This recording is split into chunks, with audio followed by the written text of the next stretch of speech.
Bir dönemi idrak ettiğinizde siz garipler olarak idrak ettiniz. Garipleri Kıtmir'den de dinlemişsinizdir. Dünya kadar söz söylemesini bilen insandan da dinlemişsinizdir. İçinde yaşadıkları dönem itibariyle hallerinden anlamayan insanların içinde yaşayanlar demektir. Bu hale gurbet denir. Yalnızlık denir. Biraz vahşeti paylaşma denir. Ve bu işi yaşayanlara, bu vahşeti paylaşanlara da garipler denir. Arapçası gurebadır. Allah Resulü sallallahu aleyhi ve sellem İnned-din ve ya bede'ed-dinu gariben ve seyaudu kema bede'e fetuva lil gureba. Bu din mebdede böyle garipler içinde zuhur etmiştir. Çölde tek başına tüllenen bir çiçek gibi, dikenler arasında çiçek açan tıpkı bir çiçek gibi gariptir. Yapayalnızdır. Ne bülbülü vardır onun, ne başka dikenleri vardır ki onlara dayansın ve teselli olsun. Yapayalnızdır.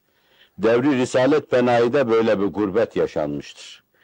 Hazreti Ebubekir inanmıştır ama tek başına sokak sokak dolaşır, vadi vadi, temiz, direkşan bir çehre arar ki içini ona döksün, onu anlasın. Hiç kimse anlamaz halinden. Evinde dışarıya doğru bir cumba yaptırır, o suzişi nameleriyle orada Kur'an döktürür. Döktürür ki sesini duysun gelsin, ona refakat etsinler. O kadarcık. Kendi evinin cumbasında bile Kur'an okumasına müsaade etmezler. İbn-i Dagine'nin vesayetinde, himayesinde belli bir süre orada, dövülmeden, tartaklanmadan inandığı dini kendi evinin bir köşesinde ifade etme imkanını bulur ama fakat sonra bu imkanı, bu fırsatı da elinden alırlar.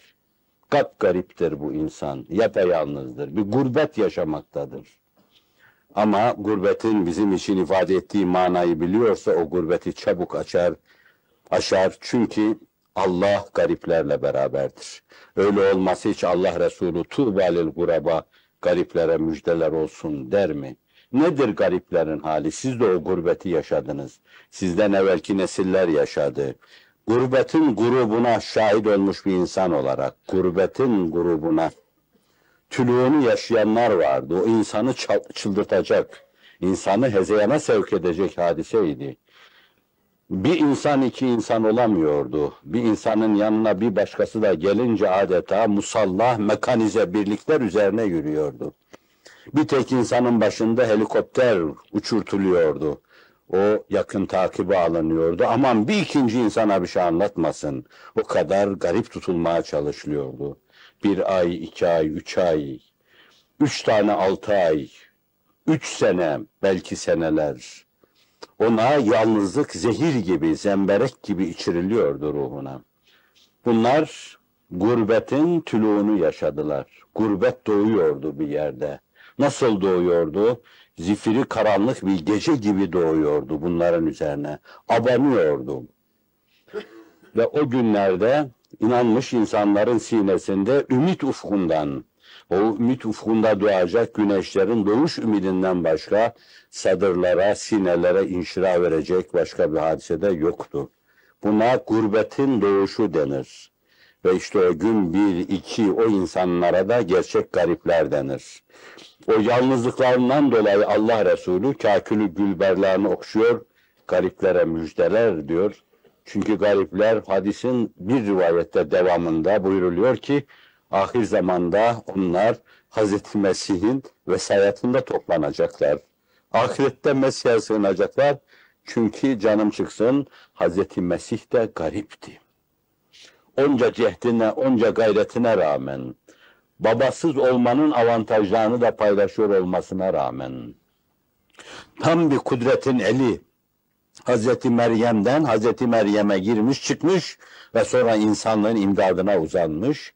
Apaçık kendisini gösterdiği halde bir dönemde 12 insan geliyor, biri de ihanet edince bunların 11,5 insan gariplik yudumluyor, gariplikle oturup kalkıyor, gözlerini gurbete açıyor, gurbete kapatıyor.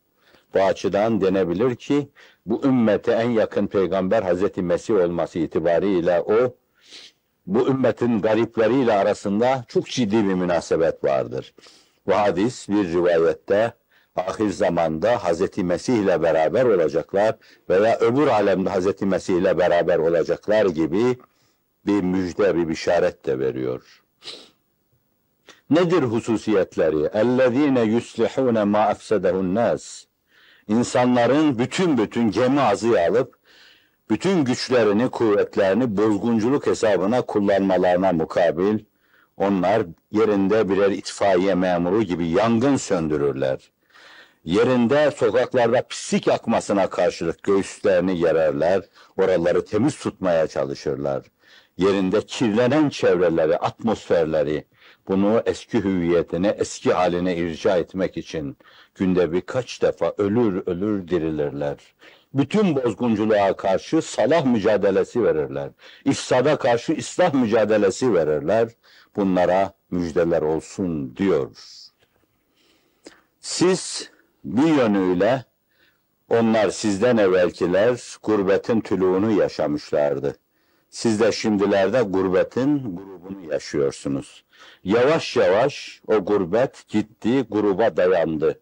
Batmak üzeredir. Bir gün batan karanlıklar gibi batacak. Işık karanlığın ordusunu bozacak.